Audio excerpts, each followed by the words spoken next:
Assalamualaikum warahmatullahi wabarakatuh. Selamat pagi teman-teman dan Pak Febri.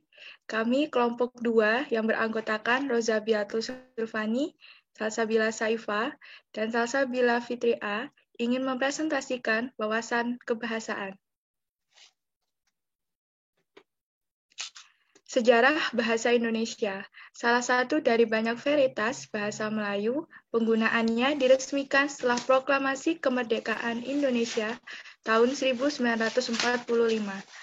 Bahasa Indonesia lahir pada tanggal 28 Oktober 1928 yang bertepatan dengan Sumpah Pemuda. Terdapat dalam unsur ketiga Sumpah Pemuda, yakni sebagai bahasa persatuan bangsa Indonesia.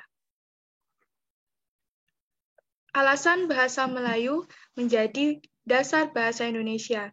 Yang pertama yaitu lingua franca atau bahasa pengantar, yang berarti bahasa Melayu sering digunakan dalam kehidupan sehari-hari masyarakat Indonesia. Yang kedua, demokratis sebagai bahasa khas bangsa Indonesia. Yang ketiga, bahasa kesusastraan, bahasa yang digunakan dalam karya sastra Indonesia. Lalu terbuka, yaitu semua suku bangsa Indonesia setelah setuju bahwa bahasa Melayu menjadi dasar bahasa Indonesia. Lalu yang kelima, mudah dipelajari, yang berarti bahasa Melayu tidak memiliki tingkatan untuk digunakan dan sangat mudah untuk digunakan.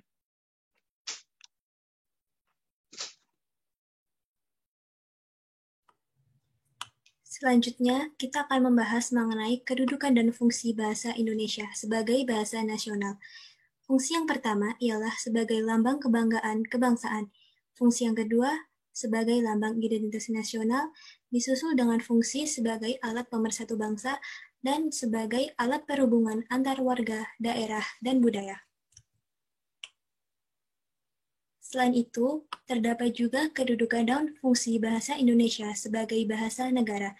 Yang pertama ialah sebagai bahasa resmi kenegaraan atau pemerintahan, sebagai bahasa resmi pengantar pendidikan, sebagai alat perhubungan tingkat nasional, dan digunakan sebagai alat pengembangan kebudayaan, ilmu pengetahuan, dan teknologi. Seperti yang kita ketahui, hingga saat ini telah ada sekitar 67 negara yang mengajarkan bahasa Indonesia, khususnya di perguruan tinggi. Hal ini berdasarkan laporan dari Republika pada tanggal 24 Oktober 2008. Dan juga pada negara Jepang dan Korea Selatan ialah merupakan negara-negara yang jumlah peminat bahasa Indonesianya dari tahun ke tahun mengalami peningkatan yang cukup signifikan. Di dua negara ini, setiap tahunnya warga masyarakat yang mengikuti ujian kenaikan kursus bahasa Indonesia mencapai lebih dari 3.000 orang. Selain itu, hampir 50 negara di dunia mempelajari bahasa Indonesia, seperti Australia, Amerika, Kanada, Vietnam, dan banyak negara lainnya. Bahkan, bahasa Indonesia menjadi bahasa terpopuler keempat di Australia. Faktanya, di Indonesia sendiri, lebih banyak yang merasa lebih bangga jika menggunakan bahasa asing. Dan banyak perusahaan yang mempersyaratkan calon karyawannya untuk bisa berbahasa Inggris, tetapi tidak bisa berbahasa Indonesia dengan baik dan benar. Dan mata pelajaran bahasa Indonesia sangat kurang diminati oleh para siswa.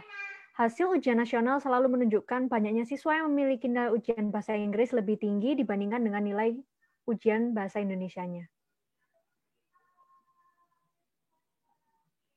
Selanjutnya yaitu fungsi bahasa Indonesia.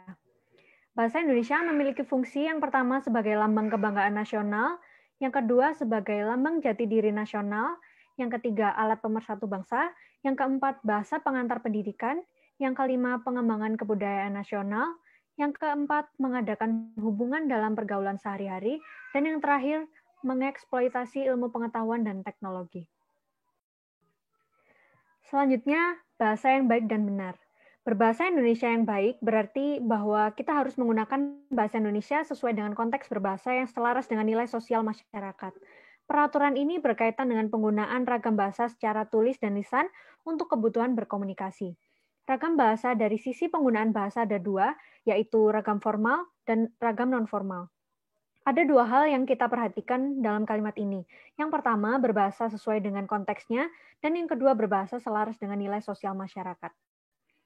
Di sini, arti berbahasa yang baik yaitu digunakan sesuai dengan situasi pemakaiannya, dan berbahasa yang benar yaitu digunakan sesuai dengan kaidah yang berlaku. Contoh berbahasa yang baik dan benar yaitu, kapan saya dapat bertemu dengan Bapak? Dan contoh berbahasa yang baik tetapi tidak benar yaitu, berapa nih Bu cabainya? Contoh berbahasa yang tidak baik tetapi benar, yaitu berapakah harga cabai ini? Dan yang terakhir, contoh berbahasa yang tidak baik dan tidak benar, yaitu saat mahasiswa berbicara kepada dosennya, kapan aku bisa bertemu kamu? Seperti itu. Sekian presentasi dari kelompok kami hari ini. Untuk kurang lebihnya mohon maaf. Jika teman-teman ada pertanyaan, silakan dituliskan di kolom komentar. Terima kasih. Wassalamualaikum warahmatullahi wabarakatuh.